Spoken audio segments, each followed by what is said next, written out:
In the sun-drenched heart of Tuscany, a whirlwind romantic chaos begins to unfold, led by the charismatic presence of Halle as Anna and the magnetic charm of Regé-Jean as Michael. The film, titled You, Me, and Tuscany, transforms the rolling Italian countryside into the backdrop of a love story that is equal parts unpredictable, emotional, and hilariously messy. From its very first moment, the story immerses us in Anna's restless yearning for something bigger than the life she's been settling for. Her days feel small, her world feels quiet, and her dreams feel far away, until a sudden twist of fate sends her spiraling into an adventure she never asked for, but absolutely needed. The chaos begins when Anna confesses to her best friend that she's considering an impulsive trip across the world, and immediately the judgment begins. Her friend asks if she's really about to fly to Italy because of some random rich white boy, but Anna quickly clarifies, no, not just any random rich white boy, but an Italian one. And not just any Italian man, but someone who once told her about a massive empty family villa resting quietly in the countryside of Tuscany, abandoned and begging for life. Even though Anna insists that her decision isn't about him, the lure of that hidden villa stays with her. Her friend warns her with all the authority of someone who has watched too many disaster movies. Don't come calling me from no jail, but Anna's heart has already decided. She's going. She is leaving everything behind to chase a spark she can't explain. When she arrives in Tuscany, her first time in Italy, her first time almost anywhere, she steps into a world that feels too beautiful to be real. Golden light sweeps over the vineyards, ancient stone walls whisper stories of the past, and the villa sits like a sleeping giant waiting for someone to bring it back to life. Anna is overwhelmed, enchanted, and more than a little nervous.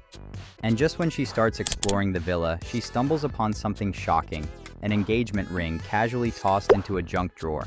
Questions flood her mind. Who abandoned this? What heartbreak does it hide? What does it mean?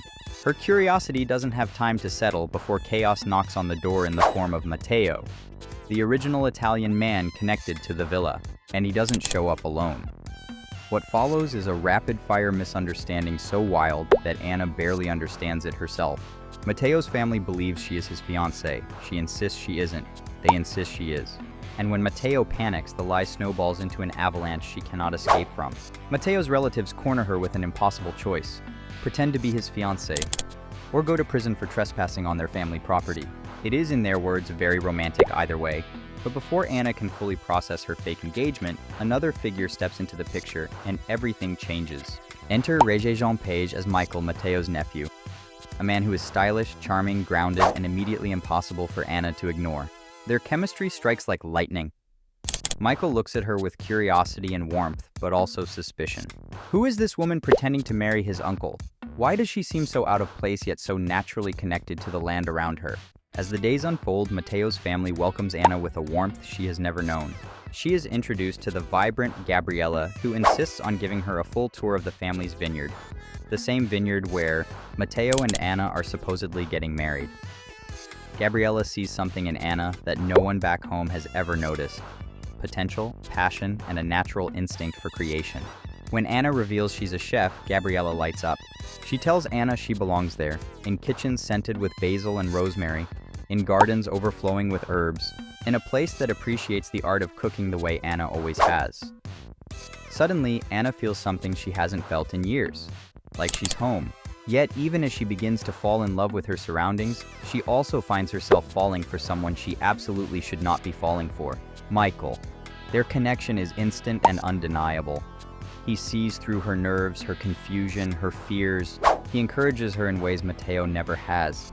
He listens, he laughs with her, he looks at her like he is trying to memorize her.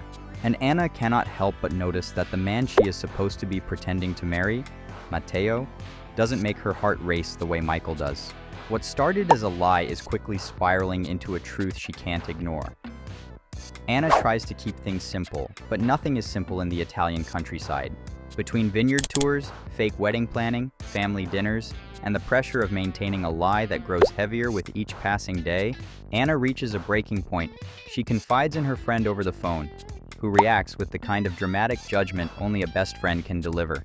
She summarizes the situation in a hilariously blunt way. Anna pretended to be the fiancée of an Italian man she barely knew, only to start catching real feelings for his handsome cousin. "This is some Shonda Rhimes-level drama," her friend exclaims. "The kind of twist you'd expect in a show like Scandal or Bridgerton, not in Anna's ordinary life." As the tension builds, Anna realizes that the lie can't go on forever. She has to tell the truth, not only to Matteo's family, but to herself. She stands in front of Michael, admitting that she can't keep living in this tangled web. She must face the consequences, even if it means leaving behind the first place that has ever truly felt like home.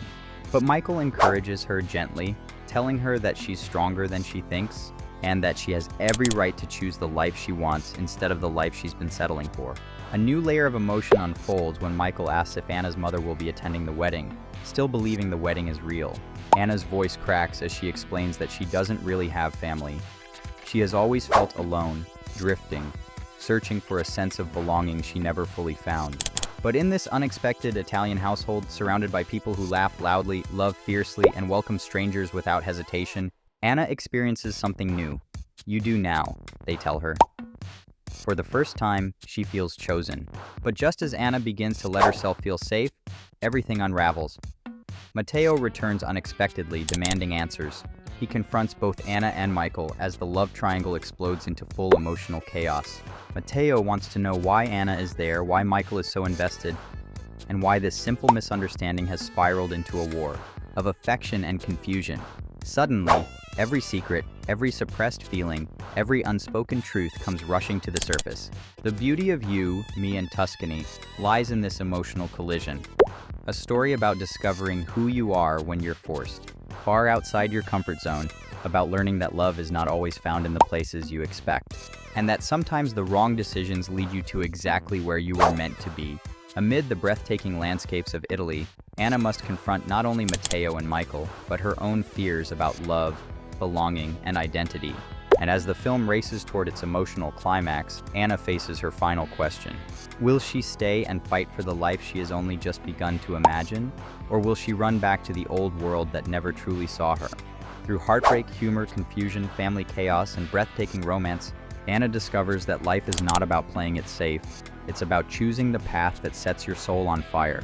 And in the heart of Tuscany, surrounded by the vineyard she has grown to love, she finally understands that sometimes the biggest risks bring the most beautiful rewards.